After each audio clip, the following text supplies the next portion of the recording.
I met a gypsy. I want to play that stuff from the weekend. Let's relive this a little bit. So this is pretty dope. Obviously gets the dub, but the next few shots of you finding out that you won the amount of money that you did. Turn it up a bit. This is so sick.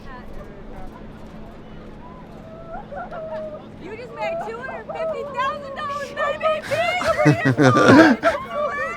baby! Like, shut the fuck up. Dude. Let's fucking go. That's so sick.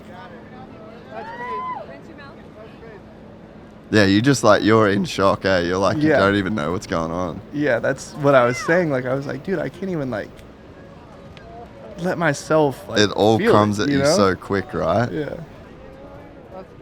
You were gonna fucking win one. I told you we were gonna fucking win one, motherfucker. Fucking do it, dude. We fucking won. Thank you so much. Dude, I love Will. He's the best, man. I fucking love him. Dude, that was the best part of it. Giving him a win, dude. Like, I love him like a brother, and I wanted so bad for so long to do that and, like, give that to him. How dope is this, bro? Dude, and even TK, like, Yeah. walks up to me and can't say anything because, like, I can see he's like, yeah, there he is. 250.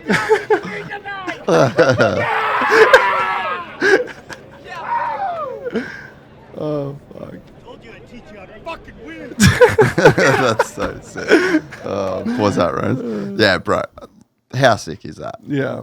Like, to be able to, yeah, there's just those people that have you back so much, and it's like they just stick with you through, like, they maintain belief even when you don't. Yeah, no, you know? 100%. Like, Will and TK, like, TK has done so much for me. If it wasn't for him, I wouldn't have a ride right now. Like, I promise you, I'd probably be working for my dad. Like, I had a couple bad years, and he had no reason to believe I still had it or had what he thought I did. But yeah, there was like I can't remember what year it was. It was 2020 when I tore my ACL. My deal was up that next year.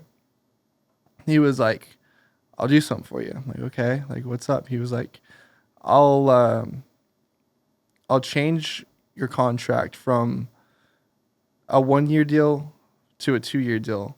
So you get surgery, because I wasn't going to get surgery on my knee, but he was like, I want you to get surgery. I want you to just take 6 months to just get your body right and then come back. And then I took 6 months off. My first race back at Daytona was my first ever podium. And that was crazy, dude. It was a cool feeling. But no, it was, dude, like, I went from getting a podium, and then that next weekend at Texas in qualifying, I have the dumbest crash in a corner and I break my thumb. And I'm out for another 4 to 6 weeks. And I'm like, dude, like, I can't catch a break. Like, I was on such a high and now I'm on such a low. Like, but the whole time TK was there just telling me, he was like, dude, whatever you need, I got you. Like, not that you'll always have a ride. Like, it was more so he's always going to be there if I need him, you know? Like, so that was cool. And then, yeah, 2021, summer 21 is when me and Will started working together. And, yeah, like, obviously, you know, Will, such a good dude. And, like, from day one, he's like, dude, like, I'm so glad that you believed in me from day one. Like, everything he said and told me to do, I just did it, you know? Like, it's not like I was arguing with him, but, like, he had a couple guys that at the time, like, didn't trust him because he had no, like, his resume wasn't a trainer, it was a manager. Yep. So, like, Yeah. but he's still a gnarly dude. Like, if you see him on a road bike, like, Oh, yeah, is he goes insane. deep. He's done Leadville, like, got a belt. It's insane. Like, he's a gnarly dude. But yeah, he was just so happy that I trusted him from day one that he reciprocated it back to me. And, like, it was like a full circle type thing, but it was, yeah, unreal. Yeah, he's just a very genuinely good person, Yeah. you know? And I think that they're the people that you have to try and find in this game. Mm-hmm. You know, like, you really have to try and and life in general as well. But it's like, especially in this, when it's contracts, and there's so many, this team and this contract and this agent, and that, like, there's a lot of, like, you can end up becoming just another person's chess piece. Yeah. Yeah. You know, and when you find real people in the industry that you've got long relationships with, it's just such an important thing. Yeah. You know, and they're two guys that just on a human level are very good people. And it's like, when you can, if you trust in those guys, like that, I think that's when you do end up getting the results.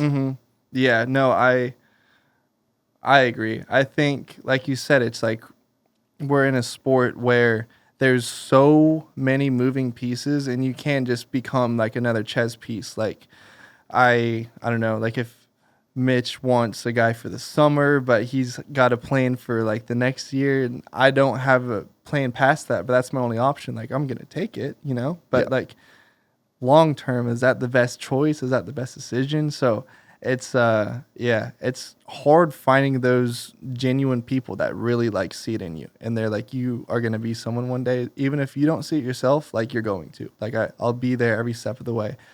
But it's one of those things, like, they can't do it for you. Like, you're gonna have to end up doing it eventually. Like, they could sell you the dream and tell you everything that you need to hear, but it's up to you at the end of the day. And that's like what I finally realized. I'm like, I've been waiting for something to happen for how many years? Like, I think it's time I make something happen, you know? Like, it's one of those, it was one of those nights, like I said, everything like clicked. Yeah, and even when you were saying before about blocking out the negative thoughts, that takes so much effort. Dude, it's so hard. It's like,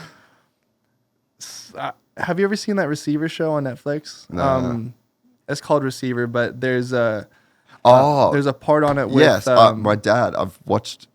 My dad's watched it, and I've kind of watched it. Yeah, such a good show with George Kittle. Is that his name? I'm not sure. I don't know. He's on the Chiefs. Tall guy, long hair. Yeah. But on the field, he was like meditating, and it's something that I've like done and tried before. But it was crazy seeing somebody like him do it. Like he was basically just manifesting, like you said.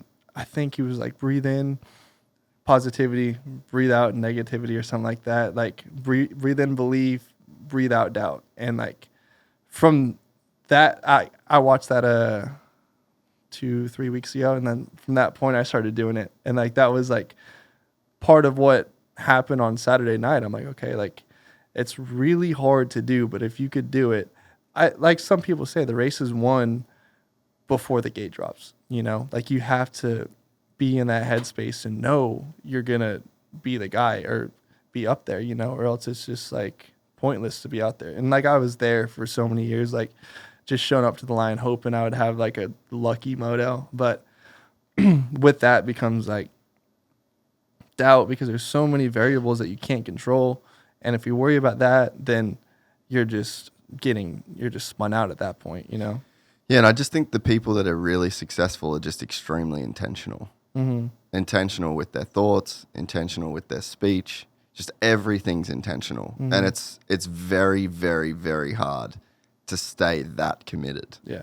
And to stay that positive, or to be that committed to blocking out negative thoughts. But, you know, I really believe that in life, or being an athlete, like you hold the line, right? It's like, this is who I am. This is how I think. This is what I believe. Yeah. And if anything to the contrary comes in, or you notice that, dude, I didn't block a negative thought, and now I'm in a bit of a rabbit hole. It's like, you just catch yourself and just hold the line for yourself, as to, you know, make that commitment. Like, this is actually the person that I'm going to be. I could talk for 3 hours about meditation. But it is crazy, massive, bro. That, and then like manifestation too. If he could pull up, can you pull up Instagram on that? Yeah.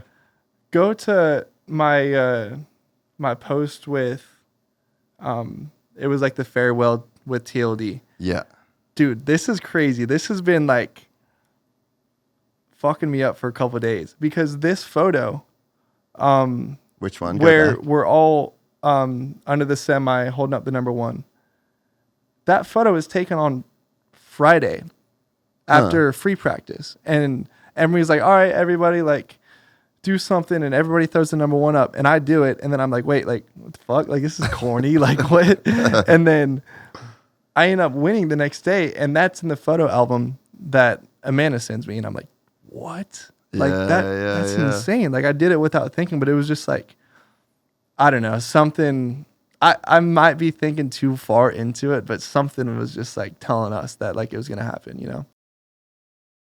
If you enjoyed this content, please like and subscribe. And to listen to the full 3-hour podcast, search Gypsy Tales in your favorite podcast platform or click the link in the description below. Gypsy Gang.